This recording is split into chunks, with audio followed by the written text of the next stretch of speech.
Me llamo Sigrid Huanchuñir Morán, soy de Santiago y si bien tengo un apellido que es mapuche, mi acercamiento con el tema no fue desde el nacimiento porque nací en una familia urbana, bastante común y corriente, pero en el tiempo de la universidad, en mi primera carrera que fue obstetricia, me comencé a interesar, fue como coincidente con los 500 años en 1992. Y bueno, ahí me empecé a acercar al tema, conocí un grupo, formé parte de un grupo que se llamaba Tracunruca y comencé a conocer como más gente del movimiento, a aprender algunas cosas. Después me mantuve un poco en receso porque entré a estudiar otra carrera, estudié psicología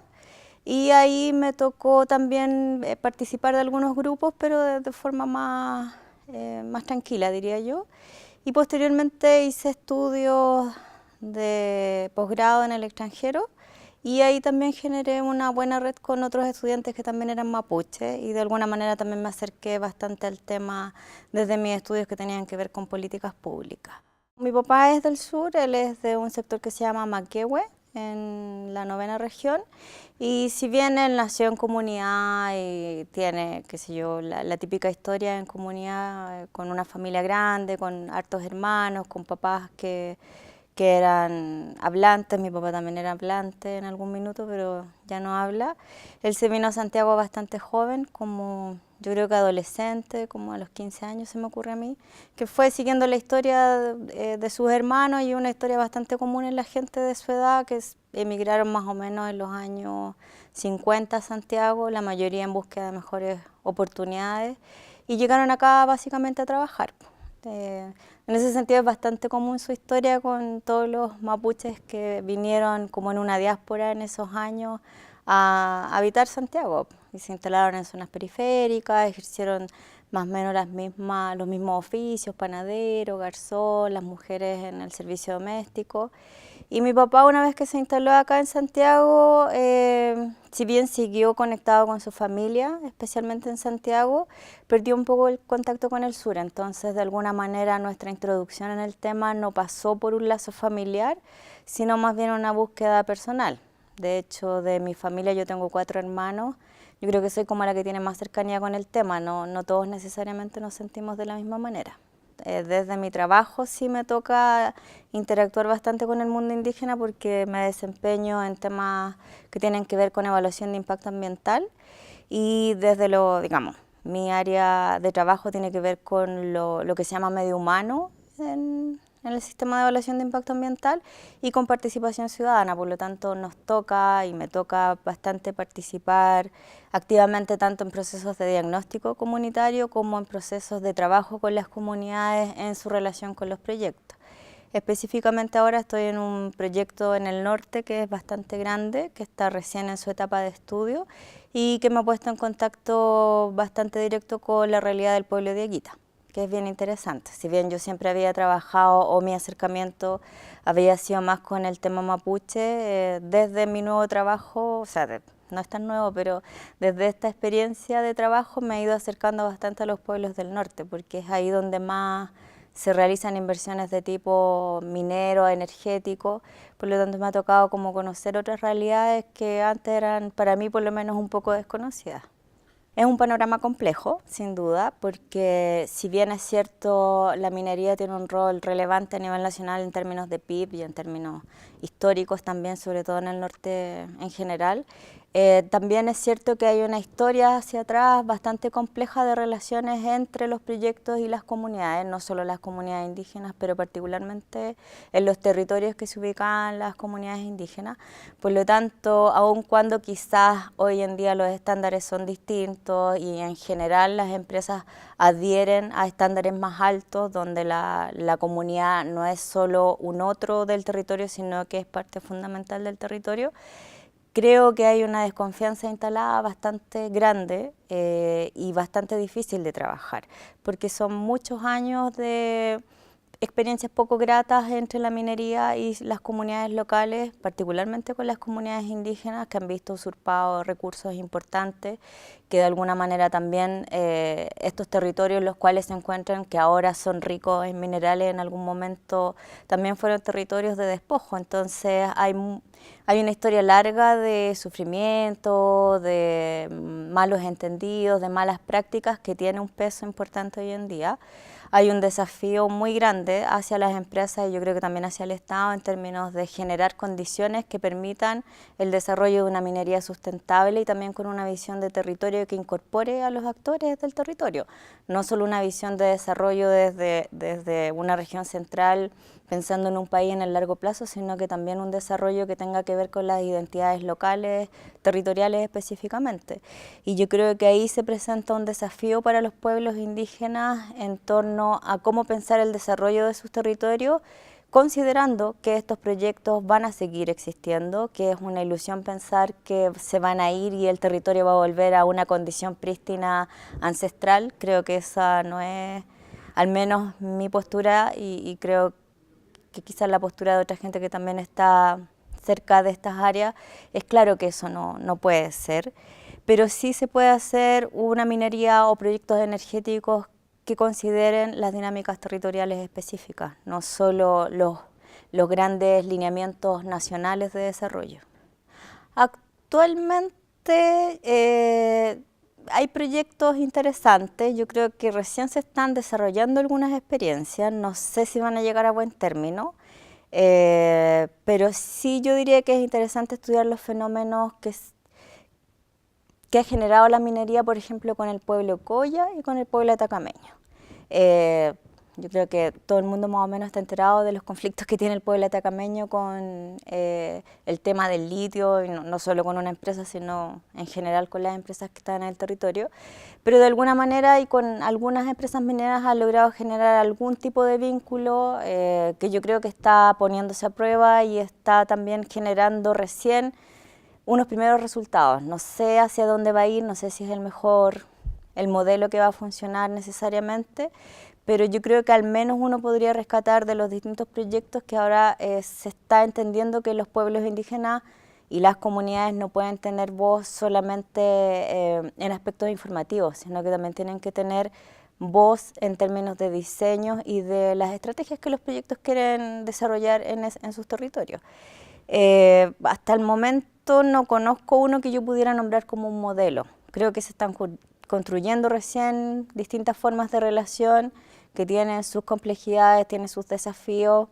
Creo que también los pueblos indígenas están aprendiendo no solo a negociar, sino también a ver un poco más allá del interés particular de una comunidad y a pensar quizás los territorios más desde la dinámica como pueblo, pero creo que está bastante en pañales todavía. Me parece que aún falta mucho desarrollo, no solo de los proyectos, sino que también de las propias comunidades en términos de generar capacidad de negociación y también capacidad de como autogobernanza en el fondo. Porque con esto de los proyectos a veces es muy fácil caer en la tentación de pensar que todo se soluciona con un poco de dinero, pero hay una mirada que tiene que ir un poco más allá y eso requiere organización, requiere un pensarse en conjunto, requiere también que los pueblos indígenas asuman que están en un territorio que no es exclusivo indígena, que también hay personas que no son indígenas que también requieren ser incluidas en este desarrollo territorial o desarrollo de futuro que se quiera pensar. Yo creo que estamos bastante en pañales todavía, hay muchas cosas por hacer y sobre todo hay muchas desconfianzas que vencer. Yo creo que ese es el principal desafío actualmente. Bueno, el 169 en general, si bien habla de la consulta, no la reglamenta, no la define en términos de paso. En ese sentido, lo que el Servicio de Evaluación Ambiental hizo fue quizás un poco aterrizar esa idea de consulta. Y si bien la mayoría de los pueblos indígenas han sido críticos respecto al proceso porque es un proceso no vinculante, creo que de todas formas genera una posibilidad de participación que antes no existía y que ha sido bastante valiosa para los distintos pueblos. De hecho, si uno compara la posibilidad de incidencia que tenían los pueblos indígenas hace no sé cuántos años ya está en vigencia el convenio actual, versus lo actual hay una diferencia notable y yo creo que esa fuerza y ese poder también ha sido mediado por el 169 y las comunidades lo saben, se han instruido, se han generado procesos de capacitación. Entonces ya no es tan fácil llegar y hacer algo sin consultar o sin que los pueblos indígenas tengan algo que decir. Mientras más precoz es el diálogo, yo creo que existe la posibilidad, por un lado, de desarrollar una relación de confianza entre la empresa y la comunidad, y por otro lado también de incidir. No digo que el proyecto vaya a cambiar 100% porque hay cosas que no se pueden cambiar, pero de repente lo que más importa son las formas de hacer, las formas de dialogar y las formas de relacionarse. Generalmente lo que los pueblos indígenas reclaman es que las empresas en el fondo no están presentes en el territorio. Desconocen un poco cuáles son las dinámicas internas, cuáles son los procesos más relevantes, y ese mismo desconocimiento es lo que generalmente lleva a cometer errores a los proyectos. Muchas veces nosotros vemos que si bien la gente necesita un proyecto y quiere un proyecto, es la forma en que se desarrolla, la forma en que ese proyecto se vincula con el territorio lo que está en cuestión, no necesariamente el proyecto. Estoy hablando como de la generalidad, siempre hay grupos un poco más extremos que definitivamente no quieren ningún proyecto porque tienen una visión bastante negativa de lo que se llama extractivismo y me parece que también es válido. Pero cuando hablamos como de un promedio de personas, yo diría que en general las personas no están tan cerradas a los proyectos, no es que no los quieran, pero no los quieren a cualquier costo. Y sobre todo no quieren un proyecto que no se relacione con ellos como personas en una relación más horizontal, no solo de gerente a personas que escuchan una información, sino como sujetos de diálogo que interaccionan. Bueno, de hecho la reforma que se ingresó ahora al Servicio de Evaluación Ambiental de alguna manera recoge un poco esto. Ellos plantean que los proyectos antes de ingresar al sistema de evaluación ambiental debieran tener un proceso de diálogo previo con las comunidades que debiera quedar documentado, y además si en ese proceso se establecen acuerdos entre las comunidades y el proyecto, esos acuerdos se asumen como no cuestionables y en el fondo, por lo que recuerdo, el Tribunal Ambiental solo debería certificar que hubo ese proceso y que se llegó a este acuerdo o marco de negociación como, no sé, con la empresa. De hecho, yo creo que hay algunas experiencias que no sé si resuelven, pero sí dan cuenta de que los pueblos indígenas, al menos los pueblos que están trabajando como con proyectos grandes, cuentan con asesoría, cuentan con equipos técnicos bastante robustos. Esos equipos técnicos a veces son pagados por los mismos proyectos, por lo menos esa es la tendencia que yo he ido viendo ahora último. Y también las comunidades de alguna manera exigen ese tipo de asesorías para poder participar en los procesos de diálogo, porque obviamente no es lo mismo ser, no sé, un especialista hidrogeólogo entendiendo los resultados de un estudio de impacto ambiental que una comunidad que a lo mejor tiene un conocimiento concreto de lo hidrogeológico, pero necesita que alguien traduzca esa información científica en información que sea legible para ellos y en base a eso también poder decidir y opinar.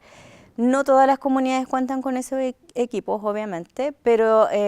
sobre todo en la zona norte yo diría que está siendo cada vez más frecuente que las comunidades en el proceso de diálogo con las empresas, una de sus demandas, si es que ya no tienen esos equipos, es que la empresa de alguna manera financie esos equipos de asesoría técnica independiente. Yo creo que obviamente si uno escucha los relatos entre el año 92 y ahora hay un cambio, eso es innegable. De alguna manera también se ha valorizado lo indígena, no sé, estoy pensando incluso más atrás, desde cuando mi papá era más chico y llegó acá. Hablar mapudungún, por ejemplo, era casi un pecado, era algo feo, ahora es algo valioso. Yo creo que se ha hecho un trabajo largo que ha tenido frutos, hay una valoración, yo creo, de aspectos sobre todo culturales de los pueblos indígenas, el idioma, tradiciones, cultura, cosmovisión. Creo que eso entra bastante fácil en el discurso oficial y en el discurso general, pero cuando uno va a otros niveles creo que esa aceptación es menos evidente y es menos clara, sobre todo, por ejemplo, cuando los pueblos indígenas, y en este caso me voy a referir más bien al pueblo mapuche, se posiciona como un sujeto político de alguna manera opositor a una mirada de país que no necesariamente concuerda con, no digo con todos los mapuches, pero con una parte importante del pueblo mapuche. Creo que en ese sentido, cuando el mapuche se muestra más peleador, por decirlo de alguna forma, esa suerte de aceptación decae. Y también hay otras cosas más sutiles quizás que siguen siendo poco valoradas, como la estética, la forma de tomar decisiones que a veces es distinta, es más lenta, es más reposada. Yo creo que hay aspectos en que sí, que yo los tiendo a sentir un poco más culturales, y aspectos que no, que son un poco más resistivos, que tienen que ver específicamente con lo político y también con... Yo creo que en general al chileno le asusta un poco lo indígena, lo encuentra feo, malo, oscuro. Y yo creo que todavía esos prejuicios están instalados ahí, como que lo indígena fuera algo más retrasado, por lo tanto de alguna manera no deseable.